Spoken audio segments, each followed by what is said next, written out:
Hello, my name is Gina Crubaugh, and I'm going to introduce you to a therapy game called Bubble Talk. In a study on humor in children with autism or Down syndrome, St. James, the researcher, reviewed empirical and theoretical perspectives of humor, and from McGee, who defined humor as a form of intellectual play. McGee proposed 4 stages of humor, all based on the perception of incongruity. Incongruity meaning actions, objects, and pictures that show a lack of conformity to expected norms. All stages of humor imply that in order to find something funny, we have to override reality. Stage 1 and 2, from 18 months to 3 years. Children notice incongruous actions on objects, silly events like being a clown, pulling a flower out of a hat. Stage 3, at about age 4, here children experience a conceptual incongruity, wordplay, and early telling of jokes.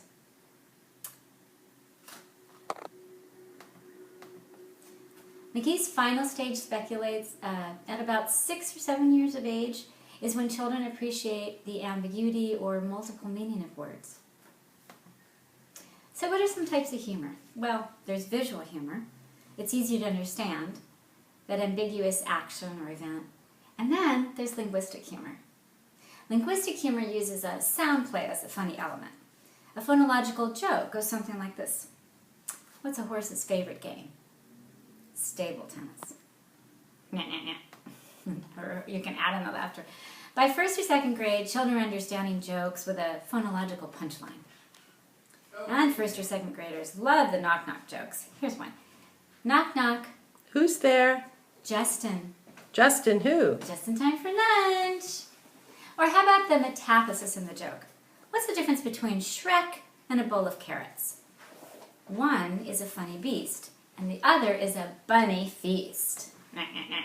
Or how about using stress juncture in the punchline, where the emphasis is on the wrong syllable, such as, what do you call a dead chicken that likes to scare people? A poltergeist. By 3rd or 4th grade, children learn jokes in a more morphological sense, like irregular morphology. How about this one? What did the rabbit give his girlfriend? A 24-karat ring.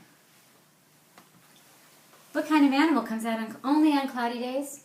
You guessed it, a reindeer. And there's syntactic humor. This happens between 5th and 6th grade. Children typically begin to understand the type of joke. Jokes are syntactic when the punchline depends on the sequence of words, like this one. Why did the skeleton climb the tree? Because the dog was after his bones.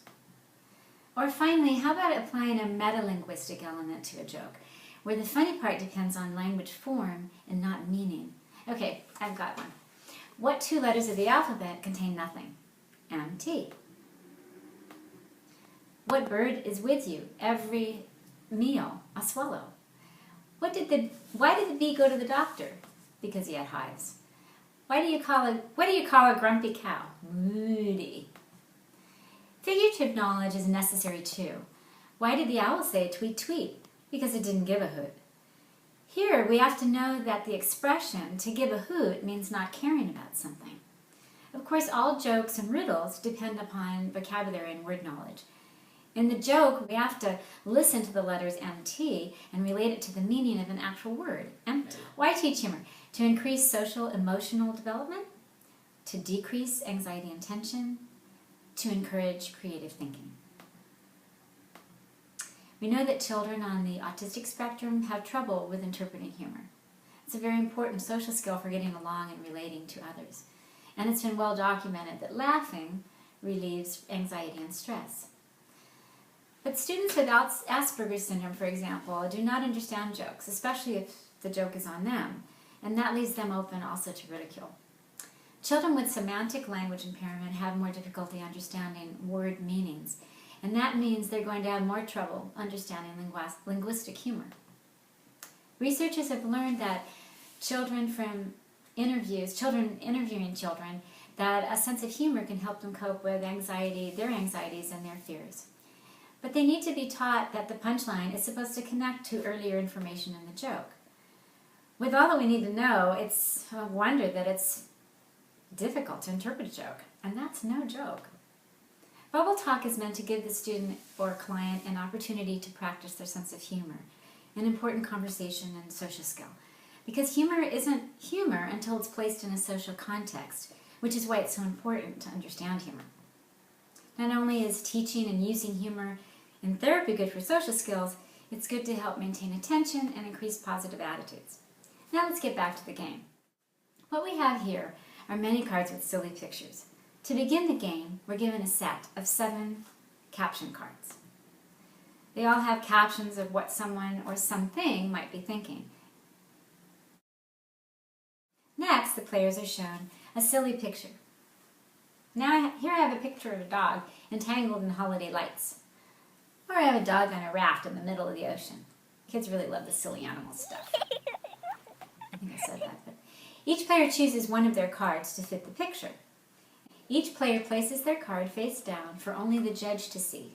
A judge, another player in the game, will choose the funniest answer. Then the judge gives the card back to the player who chooses the funniest comment. The first player who collects 5 cards wins the game. You may want to keep in mind that using this game is best for older children. And we know that kids with language disorders and kids on the spectrum will not be at their age level, so it may take a while. It needs lots of practice. Before you play the game, you may want to practice a few so that the child can see the connection and what it means. You can scaffold the activity by choosing cards to match a picture and giving them at first one option. That would be appropriate. Then choose several caption cards to match a picture and see if they can choose 1 or 2 that might be funny with the picture. You may also want to play the game with just a few choices, since it may be easier to play with 3 or 4 options rather than 7. And say that. Whatever you do, have fun with it, and your kids will have fun with it too. In summary, higher order language skills that are necessary for understanding jokes and puns are to interpret complex language, make inferences, self-monitor understanding. They need to be able to think about and reflect on language.